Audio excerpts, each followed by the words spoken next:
Customers with Liberty Utilities report having issues with the company's new billing system, with some allegedly even receiving shutoff notices. I'm Samantha Walker, and I'll have that story coming up. Plus, an Neosho County, Kansas attorney makes his first court appearance as a defendant. And the Frontenac Fire Department receives an emergency shipment of drinking water. The 4 states' most watched news starts now. Liberty Utility customers in the area say the company's billing system, which was implemented in April, is leaving them frustrated and confused, with some receiving unexpected shutoff notices. This is KOAM News at 6. I'm Dow Quick. KOAM Samantha Walker spoke with customers as they were going to the office trying to resolve the issues. It sucks. Sucks? Plain. Customers say they're left feeling frustrated after experiencing issues with Liberty Utilities' billing system, from wrong billing amounts or struggles to make payments online to not receiving bills at all. Some say it's difficult to get answers about what's happening with their account. Which I'm their customer, and I'm paying them $13 to be their customer, and they won't even issue me a right invoice. For customers like Linda Gilliland, the billing system is confusing, especially for someone who owns multiple properties. We're paying the utilities on 4 different places, and I get 1 at the beginning of the month, and then I get 3 yesterday. And it just really needs to all come together at once so that I can get them paid at the same time with my other utility bills. Some customers experiencing billing issues say they were left shocked when they suddenly received shutoff notices. Right now I have a shutoff notice and I've never been late to pay a bill, and it's because last time this is the second time I've been here. When I came the first time, she said, oh, you have 2 accounts. One starts with, the account number starts with 3 and the other one a 2. And I said, well, can you get that straightened out for me? And that was what I thought had happened. And here I am back again. Customers with Liberty Utilities say the issues with the new billing system concern them because they're afraid they may be late with a bill when they've never been late before. I do not like being late with my bills. I just do not like that. I've never been that way. And I always pay them on time when they get here in time. In a statement to KOAM, a spokesperson for Liberty Utilities says a limited number of customers have been impacted by data issues related to the change to a new system. They say they'll work with customers to provide additional time to pay past and current bills during this time. The company says they'll also waive late fees and suspend service disconnections for those experiencing delayed billing. They add that the company saw an unexpected delay in mailing bills at the end of July, but it was not related to the new billing system. You can read their full statement on our website, KOAMnewsnow.com. Reporting in Joplin, Samantha Walker, KOAM News. Now, a spokesperson for the Missouri Public Service Commission, which regulates investor-owned electric companies like Liberty Utilities, says they've received complaints about the billing system. The spokesperson says the commission feels the company is working on fixing the issue, but encourages customers to reach out to the commission if the problems continue. Let's check in with Chief Meteorologist Doug Heddy now for a first look at the weather. Well, of course, it got hot once again for us today. We had a nice week where we actually had pretty good temperatures across the region, but not today. Back into the upper 90s to near 100 degrees. Heat advisories have been in effect. And in effect, once again, as we go into your Thursday, here's the reason why. The humidity is high, so those heat indices get high, 107 to about 112 or 113 as we get into tomorrow afternoon. They come down a hair by the time we head into Friday, but still on the hot side.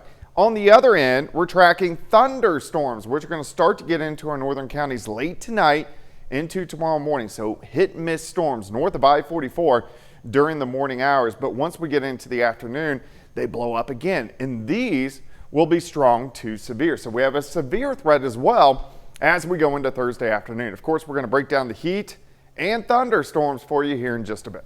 See you soon. Neosho County, Kansas attorney Linus Thurston made his first appearance in court today after charges were filed against him this past week. KOAM's Anthony Saviello joins us with details. Thurston faces 2 misdemeanor charges, one for tax evasion, the other for misuse of public funds. Houston did not enter a plea deal today. Judge Merlin Wheeler asked the defense about a potential plea agreement, and the defense said they're prepared for a quick conclusion. Houston turned himself in to the Neosho County Sheriff's Department following today's hearing for processing. He was released directly after. A new plea hearing is scheduled for September 4th. If found guilty, Houston could face up to 18 months in jail and over $12,000 in fines. Anthony, thanks. On the misuse of public funds charge, we don't yet know details of the allegation or the amount of money involved, but we do know it's less than $1,000. Frontenac Fire Department receives more than 2,300 cans of emergency drinking water. The donation stems from a partnership between National Volunteer Fire Council, Anheuser-Busch, and Eagle Beverage. The donation is a part of a nationwide effort by Anheuser-Busch to provide critical supplies to departments with limited resources. With the summer heat, water and cooling resources are crucial for those first responders.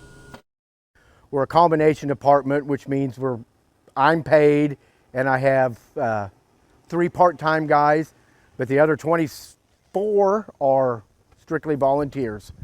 No pay, do this for free out of the community service in their heart. The Neosho Township Fire Department and Galesburg Volunteer Fire Department also received donations of emergency water this past week.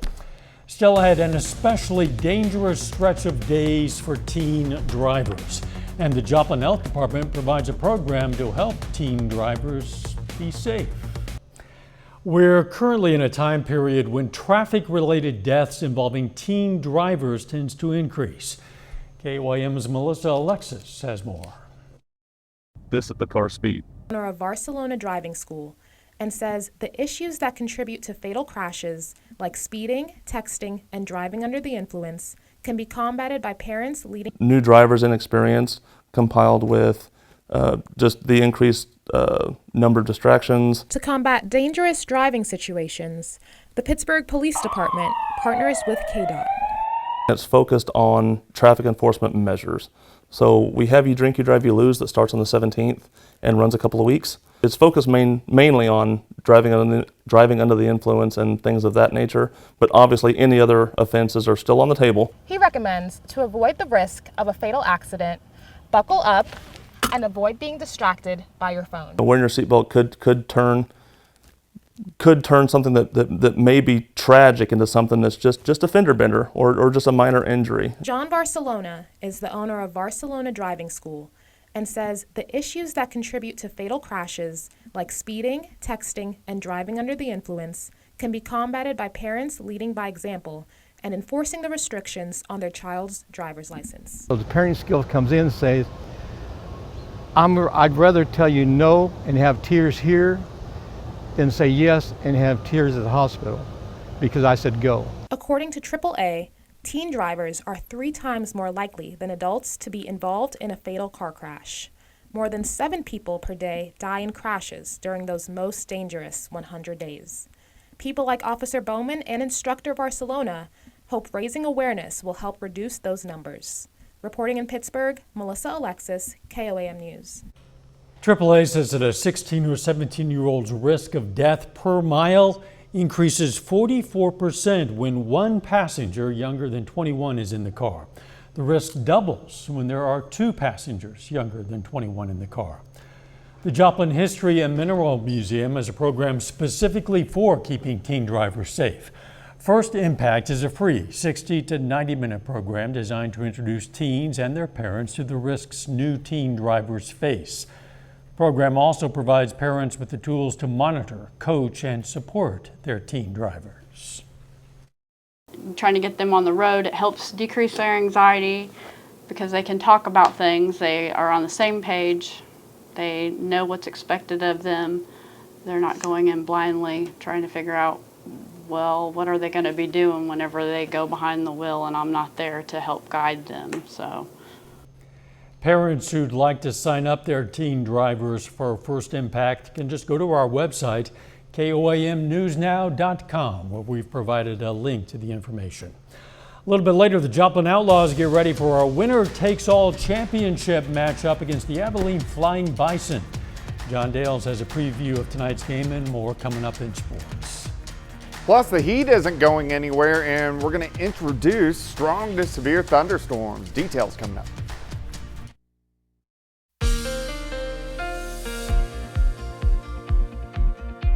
Well, of course, the heat returned for us today. We had a nice week stretch where we had mainly 80s to near 90 for highs, but back into the upper 90s for us today. But it looks good. This is a great shot of our Cornell Arts and Entertainment Complex tower cam. We're looking downtown, northeast through downtown. Looks great. A few little puffy, little cumulus clouds out there. But of course, heat advisories in effect till 7. Then they pick back up tomorrow at noon to about 9 p.m. due to the high heat index, but the entire region under heat advisories again for Thursday. Let's take a look at it. Look at our heat index tomorrow, about 107 upwards to 112, 113 in our western counties. Now, by Friday, they come down a little bit, still up there. Heat indices right around 100 degrees by the time we head into Friday afternoon. All right, your Thursday day planner. We're going to break this down for you. A few showers in the morning, 90 by noon, some thunderstorms by 4 p.m., high temp of 98 degrees. And those thunderstorms, some of those could be strong to possibly severe. Level 2 out of 5. This includes Fort Scott, Pittsburgh, Joplin, points east and northeast through central Missouri. Timing 3 p.m. to 9 p.m. Main threats, hail and wind. We do have a low tornado threat. I'm going to keep all the threats low for now, but something we want to keep our eyes on as we get into the daytime hours. So let me walk you through it. Late tonight, here's after midnight, scattered thunderstorms, northwestern counties driving south and east. So from Nevada, Fort Scott, Iola, Chanute, Fredonia, Yates Center getting scattered thunderstorms. Some of those could be stronger, but weaken as they push in. Hit-miss storms to start the day on Thursday and a leftover shower through the morning. These clouds will keep our temps down, upper 80s to near 90 by noon. But we should get 2-3 hours that we get sunshine during the afternoon. Temperatures go into the upper 90s again. Clusters of showers and thunderstorms form and drive south and east. And these are the ones that could be strong to severe. So here's 6 p.m. right along the I-44 corridor, getting south of I-44 by 7 or 8 p.m. and then mainly gone by 9 or 10 p.m. But we want to keep our eyes on those storms as we get into tomorrow afternoon. All right, still hot, mid to upper 90s across the region. Let's go outside. Here's 7th and Rangeline, sitting at 95, south winds at 15, but gusts about 25. Those have been up there throughout the day. We drop back through the 90s, 80s, upper 70s later on tonight, and we are pretty quiet, but different story. Those thunderstorms that get in later tonight, you can see them blowing up central Kansas all the way up into northeastern Kansas. Severe thunderstorm watch in effect. Have a big dome of high pressure to our south, so these waves kind of rotate around the high, and that's why we're occasionally getting showers and thunderstorms across the region. So after those are gone tomorrow night, most of Friday looks okay. It's going to be hot once again, mid to upper 90s, but here we go again, another complex of showers and thunderstorms dropping in Friday evening into Friday night, and some of these storms could be strong to severe, so we'll have to keep our eyes on those as well as we get into the next couple days. 98 for us tomorrow, an alert day due to the heat and the humidity. 97 on Friday. A little bit cooler over the weekend, not much. Still hot, but humidity drops a little bit. High temps into lower 90s. Oh, only in the lower 90s. Only in the lower 90s. We'll welcome that. Yeah. Thanks, Doug. Still ahead, Mount Vernon High School football prepares for its 2024 season. And one of the top high school softball players in Southwest Missouri commits to Pitt State. John Dales has those stories and more. It's coming up next.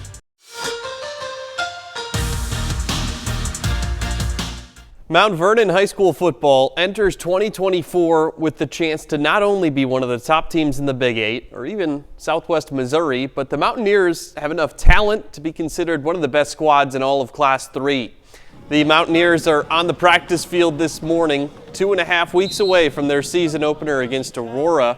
Mount Vernon returns its starting quarterback Gavin Johnston, tailback Braden Dodson, and wide receiver Jarrett Zerby. The three of them accounted for over 5,000 yards of offense and 55 touchdowns a year ago.